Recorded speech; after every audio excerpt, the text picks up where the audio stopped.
네, 반갑습니다. 주식닥터입니다. 오늘은 시스템 반도체, 비메모리 반도체라고 하죠. 이 시스템 반도체 후공정에 대해 간략히 살펴보고 후공정 관련된 종목들 대표적으로 SFA 반도체, 테스나, 테크윙, 하나마이크론까지 살펴보도록 하겠습니다. 오늘이 두 번째 시스템 반도체 영상입니다. 메모리 반도체와 비메모리 반도체의 구분은 지난 시스템 반도체 총정리 영상이라고 해서 자세히 언급드렸으니까 못 보신 분들은 한번 저희 유튜브 채널에서 찾으셔서 한번 시청해 주시면 감사하겠습니다. 오늘은 시스템 반도체 후공정에 집중해서 살펴보도록 하겠습니다. 자, 저번 첫 번째 영상에서도 살펴본 내용이죠. 반도체 산업 밸류체인은 IDM, 우리가 흔히 아는 삼성전자, SK하이닉스가 종합 반도체 업체다 이렇게 분류하시면 되고, 삼성전자를 예를 든다면 메모리 반도체는 삼성전자가 대부분 다 해요. 하지만 비메모리 반도체는 다품종, 소량 생산이 메모리 반도체와 구별되는 가장 큰 특징이라 말씀드렸죠. 워낙 적용되는 제품군이 다양하고 이에 따른 반도체도 별도로 설계하고 생산해야 하기 때문에 아무리 삼성전자라도 모든 공정을 다 할 수는 없습니다. 해서 팹리스 설계 전문이죠. 그리고 파운드리 위탁 생산, 삼성전자도 종합 반도체 업체이자 파운드리 기업이에요. 그리고 패키징과 테스트, 우리가 살펴볼 부분이죠. 우린 오늘 이 후공정 분야를 살펴봅니다. 자, 후공정, 패키징과 테스트 관련돼서는 대표적으로 오늘 언급될 종목은 테스나, 테크윙, 하나마이크론, SFA 반도체를 언급드리려고 합니다. 이 외에도 반도체 하나 만드는데 정말 많은 공정과 분야가 있어요. 이러한 부분들은 차근차근 영상으로 제가 따로 언급드리도록 하겠고, 넘어갈게요. 자, 반도체 후공정, 서플라이 체인을 본다면 작은 반도체 하나 만드는데 정말 많은 공정들이 들어가는구나 생각하시겠죠. 근데 이게 다가 아니죠. 후공정 전에 전공정, 그리고 그 전에 팹리스 설계 부분까지 모두 본다면 반도체 하나 만드는데 정말 많은 과정과 특정 업체들이 투입되는구나 라고 생각하시면 되겠습니다. 다 살펴보면 좋겠지만 오늘은 흐름만 살펴볼게요. 자, 전 공정에서 가공 후 웨이퍼가 들어오면, 자, 후공정으로 이렇게 넘어오게 된다면 먼저 가공 직후에 식각이 제대로 깎였는지, 모듈은 제대로 집약이 되었는지 전반적인 테스트를 거칩니다. 그 이후에 절단 드릴러라고 해서 적용될 제품 용도에 맞춰서 크기를 맞춘다고 보시면 되는 거예요. 여기에 한미반도체와 이오테크닉스가 대표적인 후공정 업체이고, 그리고 본도 과정, 쉽게 말해서 반도체 칩을 기판에 넣는 조립하는 과정을 거칩니다. 여기에는 탑 엔지니어링이 대표적이라 할 수 있는데, 사실 탑 엔지니어링 말고도 사실 업체는 더 있습니다. 자, 빠르게 갈게요.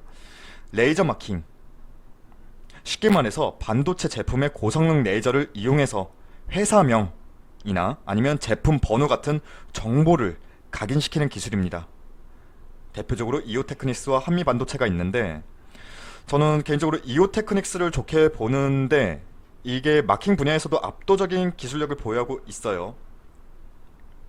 이런 레이저 기술을 바탕으로 반도체 웨이퍼 절단 기술도 진행해요, 이오테크닉스는. 그래서 이오테크닉스는 추후에 제가 개별적으로 종목 자세히 언급드릴게요. 자, 그 다음에 패키징, 말 그대로 반도체를 포장하는 기술, 이렇게 쉽게 생각하세요. 근데 포장? 이거 단순한 거 아니야? 이렇게 생각하실 수도 있겠지만 단순하진 않습니다. 자, 반도체 칩 내외부의 회로 연결을 하고 보호 피막을 형성하는 건데, 이 부분이 사실 매우 까다롭기도 합니다. 크기에 따라서, 그리고 적용될 제품에 따라서 그 패키징 방식이 달라지기 때문인데, 그러한 기술력을 요하는 단계가 패키징입니다. 대표적으로 오늘 살펴볼 SFA 반도체, 그리고 시그네틱스, 하나마이크론, 그리고 SFA 등이 있죠. 그 다음 핸들러, 테크윙이 있는데, 테크윙 대표적으로 테크윙이 있는데 이 부분은 제가 자세히 언급드릴게요. 그 다음에 바로 테스트, 자, 그리고 기타 재료. 자, 테스트를 잠깐 보자면 각 구간마다 적용되는 여러 과정을 거쳤는데 그 각 구간마다 적용되는 부분들이 융합이 되어서 제대로 완성이 되고 있나 확인해보는 단계죠. 여기에 정말 업체들이 테스트에 관여를 많이 해요. 이렇게나 많이 관여를 합니다. 그리고 기타 재료, 부가적인 부분들 첨부된 다음 완성칩이 만들어지는 구조인데, 자, 예상보다 조금 길게 설명이 길었어요. 전반적인 흐름만, 이러한 흐름만 아시고, 그리고 이 후 공정 흐름 안에 정말 괜찮은 종목이 무엇인지 선별하는 게 투자자로서 우리가 찾아야 하는 부분이겠죠. 계속 알아보고 확인하고 공부해야 합니다. 자, 이미 후공정 단계와 관련된 기업들을 정리해 본 건데 넘어갈게요. 기업 하나하나 파고들면 저도 힘들고 여러분도 힘듭니다. 자, 그래도 반도체, 시스템 반도체에 주목해야 하는 이유, 사실 후공정만 주목하는 게 아니라 시스템 반도체 업황을 보고 이 전반적인 미래를 보고 투자의 개념으로 시스템 반도체 전체를 전반적으로 주목해야 합니다. 이유는 이전에 시스템 반도체 총정리 1편에서 자세히 언급드렸어요. 여러분 꼭 확인해 주시면 감사하겠습니다. 자, 그럼 SFA 반도체부터 살펴보겠습니다. SFA 반도체는 패키징, 범핑, 모듈을 영위하는 반도체 후공정 업체입니다.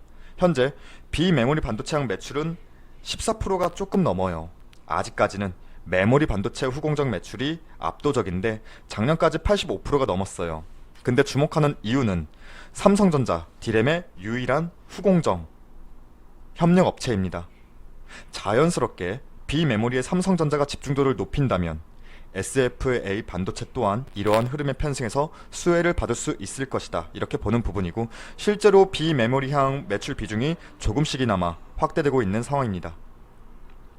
또한 주요 패키징 업체의 매출 실적을 이렇게 비교해 봤을 때도 SFA 반도체는 패키징 부분에서는 업계 1위입니다. 삼성전자, SK하이닉스, 마이크론의 반도체 패키징 솔루션을 제공하고 있죠. 물론 시스템 반도체향 매출보다는 메모리 반도체향 매출이 대부분이지만 패키징 관련한 기술력은 메모리향 비중 확대에도 긍정적인 요소라고 볼 수 있습니다. 자, 이건 SFA 반도체 그들이 홈페이지를 통해서 회사의 비전을 제시한 건데, 핵심만 본다면 신규 사업을 육성하겠다, 그 신규 사업의 핵심은 범핑 부분이라고 하는데 모르겠어요. 그리고 한국, 중국, 필리핀으로 생산 거점을 마련해서 안정적인 공급망 구축과 다양한 고객사를 뚫겠다, 이미 진행되고 있죠. 뭐 이 정도입니다. 사실 이러한 비전은 회사마다 다 하는 거죠. 자, 바로 차트 한번 짧게 보겠습니다. 자, 지금 여기저기서 SFA 반도체 기술적으로 하방 추세다, 이젠 정리해야 한다, 이렇게들 말들이 나오고 있는데, 저는 차트상으로는 모든 부분을 판단할 수는 없다고 봅니다. 우선 시스템 반도체 업황 자체가 지금 아직 제대로 개화도 안 한 시점이고, 우리나라가 반도체 강국 맞죠? 하지만 정확히 말하면 메모리 반도체 강국이지 비메모리 시장에서는 삼성전자는 아직 도전자 입장이지 챔피언이 아니에요.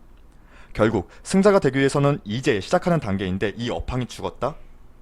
그건 뭐 이런 말씀 드리기 뭐하지만 진짜 헛소리고요.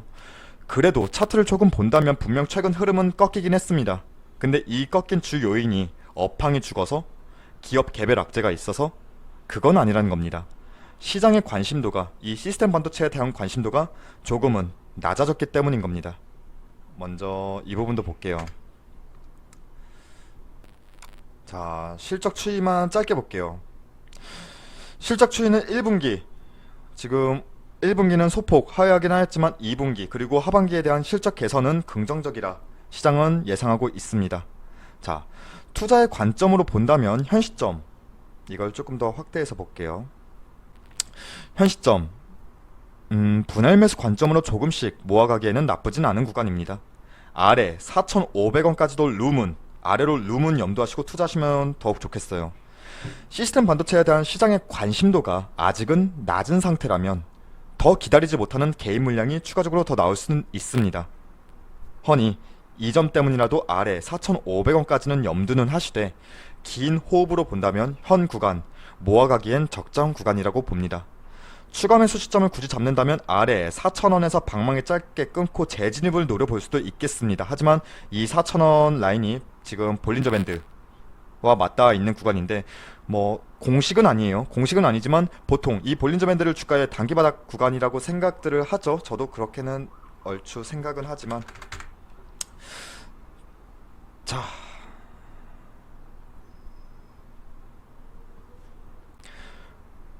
여기까지 내려갈 일은 시장이 무너지지 않는 한 어렵지 않나 생각합니다. 보통 이 볼린저 밴드를 주가의 단기 바닥 구간이라고 생각을 하는데, 이 구간 터치 이후에 상승 패턴으로 올라가는 경우가 보통 많이 보죠. 해서 다시 본다면 목표 구간으로 잡는다면 당장 눈에 보이는 구간은 6,000원까지는 바라볼 수 있다고 봅니다. 대신 시스템 반도체의 시장의 관심도가 수반이 되어야 하는데 지금 2차전지, 바이오만 있는 건 아니죠. 분명히 한 번의 턴은 올 것이라 보고 있습니다. 그리고 그 턴의 흐름은 꽤나 멀리 장기적으로 가져갈 것으로 보고 있습니다. 자, 관심이 없는 이 시점에서도 삼성전자를 필두로 시스템 반도체 시장은 여전히 전쟁 중입니다. 분명 이에 따른 중간 결과들도 나올 것이고 그 흐름에 편승할 것이다, 이렇게 내다보고 있습니다. 자, 테스나 살펴보겠습니다. 후공정 테스트 전문 업체입니다. 테스트 방법이 메모리와 비메모리가 조금은 차이가 있는데, 메모리 반도체 같은 경우에는 일정한 패턴에 의해 셀의 읽기, 쓰기로 기능을 확인하죠. 단순합니다. 그러니까 대량 생산이 가능한 겁니다. 반면 시스템 반도체는 개별 제품의 고유 기능을 설계에 반영을 하기 때문에 해서 이렇게 제작된 칩에 대해서 개별적으로 일일이 테스트를 진행하면서 기능을 확인해야 합니다. 쉽게 말해서 손도 많이 가고 확인할 것도 많다는 거죠. 우리가 여기서 살펴볼 것은 시스템 반도체는 다품종, 소량 생산이 특징이다, 이제는 알고 계시죠? 그만큼 다수의 고객사가 있고 다양한 반도체 칩이 테스트 범위 안에 있다는 겁니다. 자, 테스터는 투자 포인트로 하나만 알고 계셔도 돼요. 사실 국내 유일의 비메모리 웨이퍼 테스트 기업입니다. 삼성전자와 SK하이닉스를 비롯하여 다수의 팹리스 업체들을 고객사로 두고 있는 기업입니다. 자, 시스템 반도체가 미래 먹거리 사업이다, 삼성전자가 이렇게 목표를 정했고 행동에 나섰듯이 테스나 또한 이 시장 확대를 예상하고 설비 투자를 진행하는 모습입니다. 자, 바로 차트 한번 짧게 볼게요. 자, 테스나 마찬가지로 시스템 반도체 섹터의 관심도가 지금 시장의 중심이 아니기 때문에 최근 흐름은 재미가 없습니다. 그리고 사모펀드, 이거 있어요. 이걸 말씀드리겠네요. 사모펀드의 전환사채 행사로 매물이 최근에 많이 나온 상황이기도 하고, 반면에 매동만 짚어본다면 연기금의 지속적인 매집은 긍정적인 신호라고 볼 수는 있겠지만 실상 테스나 주가를 움직이는 매집 세력이 될 수는 없습니다. 하지만 기관이 꽤 많은 물량을 최근에 출회했다고 하더라도 1년간의 매집 비중만 본다면 여전히 개인보다는 많은 물량을 기관이 매집해놓고 보유하고 있는 상황입니다. 1년간의 매집 흐름만 본다면요. 즉 전환사채 행사 등 여러 이슈가 있었지만 기본적으로 이 기업을 바라보는 투자의 관점, 즉 중기적인 관점에서는 여전히 기관은 여전히 보유 매력을 가지고 있다라고 판단하는 부분이고, 개인이야 한 달, 두 달, 세 달까지도 못 버티겠지만 기관은 다르거든요. 해서 매매 관점만 본다면 급할 필요는 없습니다. 아래 룸을 더 두고 본다면 53,000원 선을 지난 차트의 흐름상 지지 구간으로 인식은 할 수 있겠지만 여기까지 내려간다면 실망 매물이 더 많이 나올 수도 있어요. 이 말은 반발 매수세 유입이 바로 이어지지 않을 수도 있다라고 보는 부분인데, 우선 저는 아래 57,000원 선만 지지받아주는 그림 지속적으로 확인이 된다면 이 시점 맞춰서 조금씩 발 담가도 분할 매수 관점으로 모아가기에 나쁘지 않다, 이렇게 보이지만 상대적으로 다른 종목들보다 엄청난 시세 변동폭을 줄 종목이라고는 보진 않습니다. 거래량이 그만큼 수반되는 종목은 사실 아니기 때문에 결국 이슈에 편승해서 시세가 나오는 걸 기대해 볼 수는 있겠지만 기술적 반등분을 그렇게 크게 보진 않습니다. 하지만 기업의 특성상 향후 장기적인 측면에서는 나쁘지 않다, 이렇게 보는 종목입니다. 자, 테크윙 글로벌 메모리 핸들러 1위 사업자 1위 기업이에요. 말이 어렵죠? 참 쉽게 이해하세요.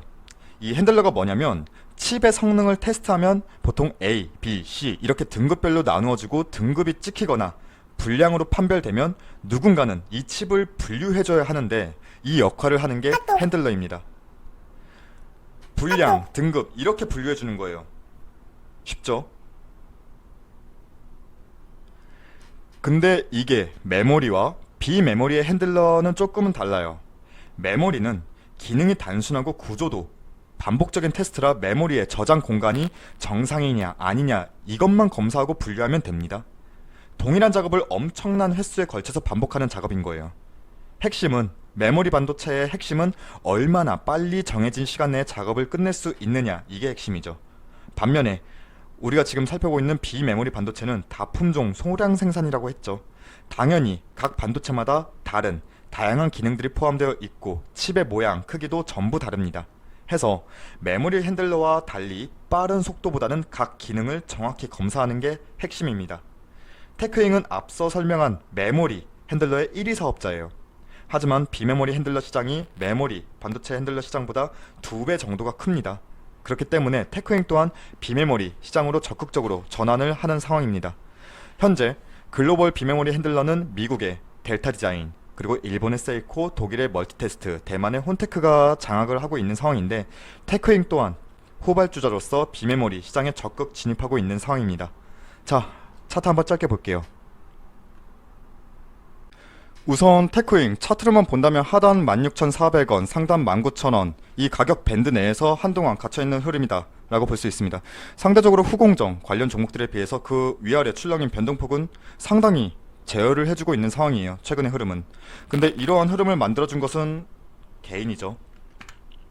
자, 최근의 수급 동향만 본다면 기관은 연일 매도 출하하고 있고 사모펀드도 마찬가지입니다. 이 물량들을 개인이 받아주는 최근의 매동 흐름인데, 사실 개인이 너무 많이 가지고 있긴 합니다. 그렇다고 테크잉이 나쁘다는 건 아니에요. 이걸 볼게요. 자, 실적 추이는 나쁘진 않습니다. 다만 아쉬운 게 있다면 메모리 핸들러 부분에서 가히 1위로서 손색이 없지만 비메모리 핸들러는 사실 아직 초기 사업 부분이거든요.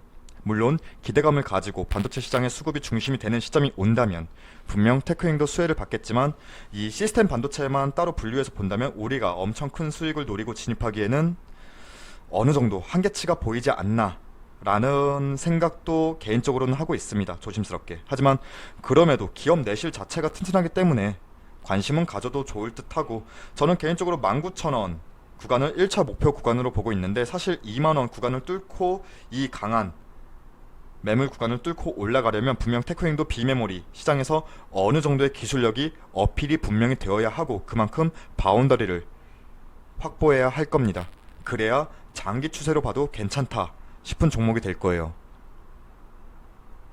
자, 마지막으로 하나마이크론. 삼성전자 반도체 부분에서 분사한 반도체 패키징 전문 업체입니다. 당연히 삼성전자가 주요 거래처이고 SK하이닉스도 고객사입니다. 현재 반도체 패키징 부분이 전체 매출의 58% 이상을 차지하고 있어요. 근데 이 중에서 대부분이 메모리 반도체 패키징입니다. 근데 당연하죠. 주요 고객사가 삼성전자와 SK하이닉스예요.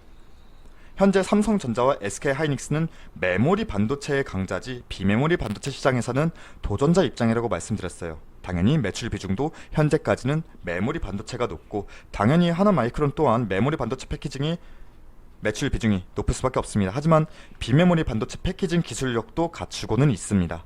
삼성전자와 함께 커나갈 일이 필요하죠. 바로 차트 볼게요. 하나마이크론 상대적으로 하락폭이 꽤 큰 차트 그림이죠. 6월 15일 시장이 한번 크게 밀렸을 때 이후 대부분 종목들이 바로 이 정도 수준까지는 다시 만회하는 그림이었지만, 하나마이크론은 딱히 그러한 반등 추이 없이 이 자리에 머물러 있습니다. 근데 몇 가지 눈에 보이는 사항이 있죠. 부채 비율이 200%가 넘어요. 그리고 지금 실적 추이도 당장은 긍정적으로 볼 수는 없습니다. 물론 자회사인 하나머티리얼즈가 사상 최대의 실적치를 예상하는 흐름과는 조금 동떨어져 있는 상황인데, 여기저기 투자하다 보니까 사채 발행도 조금은 많다고 보고요. 그럼에도 제가 종목으로 언급드리는 이유는 이러한 상황들은 이제 주가에 어느 정도 녹여졌다, 반영되었다 이렇게 보는 상황이 있기 때문입니다. 분명 아래로 추가 방식 룸을 본다면 4,000원까지도 염두는 해두셔야 돼요. 투자하는데 무조건 상승만 있을 수는 없습니다. 아래로 꺾였을 경우에도 염두는 하셔야 해요. 아래 4,000원까지 염두하셔야 되지만, 아래 하락분보다 지금까지 반납한 상승분의 높이가 더 큰 부분도 있습니다. 다소 많은 사채 발행과 기관이 떠나는 수급 동향은 긍정적이라 할 수는 없겠지만 현 시점 아래 4,000원 구간까지 염두하면서 분할 매수 관점으로는 나쁘지 않은 시점이다 라고는 보고 있습니다. 하지만 언급드렸던 종목 중에서는 베스트는 아닙니다. 베스트 종목은 아니에요. 자, 현재 위치 이미 부정적인 부분들은 반영이 된 시점이라고 보고 그에 따른 단기 바닥 구간은 어느 정도 이 구간 현 시점에서 형성이 되고 있다라고 보고 있는 부분이기 때문에 지금 언급드리는 종목입니다. 자, 이렇게 오늘 시스템 반도체 관련주 2탄 영상으로 정리했습니다. 매매에 대한 관점보다는 이 기업이 무엇을 하는 회사이고 어떠한 투자 포인트가 있는지에 대해 더 집중해 주셨으면 좋겠고, 추후에는 개별 종목들에 대해 조금 더 심도 깊게 살펴보고 영상으로 언급드리도록 하겠습니다. 그리고 저희 무료 추천 종목이 궁금하신 분들은 포털사이트 다음에서 저희 주식닥터를 검색해 주셔서 저희 홈페이지 이렇게 들어오시면 상단에 깜빡거리고 있는 실시간 댓글 리딩 게시판을 통해서 매일 아침마다 저희가 시초가 단타 매매 진행하고 있습니다. 아무래도 시초가 매매 진행하다 보니까 시간적 여유가 있으시고 손이 조금은 빠르신 분들에게 더 도움이 되실 듯 합니다. 우선 오늘의 결과만 살펴본다면, 오늘은 SBI 인베스트먼트 그리고 화일약품, 명문제약 이렇게 세 종목을 추천드렸고 SBI 인베스트먼트는 상한가까지 찍었네요. 이렇게 목표가 도달하면서 마무리하였습니다. 그리고 저희 홈페이지 무료 회원 가입만 해주셔도 월 1회 VIP 추천 종목뿐만 아니라 다양한 혜택 드리고 있으니까 많은 관심과 방문도 부탁드리겠습니다. 그럼 오늘 하루도 수고하셨습니다. 감사합니다.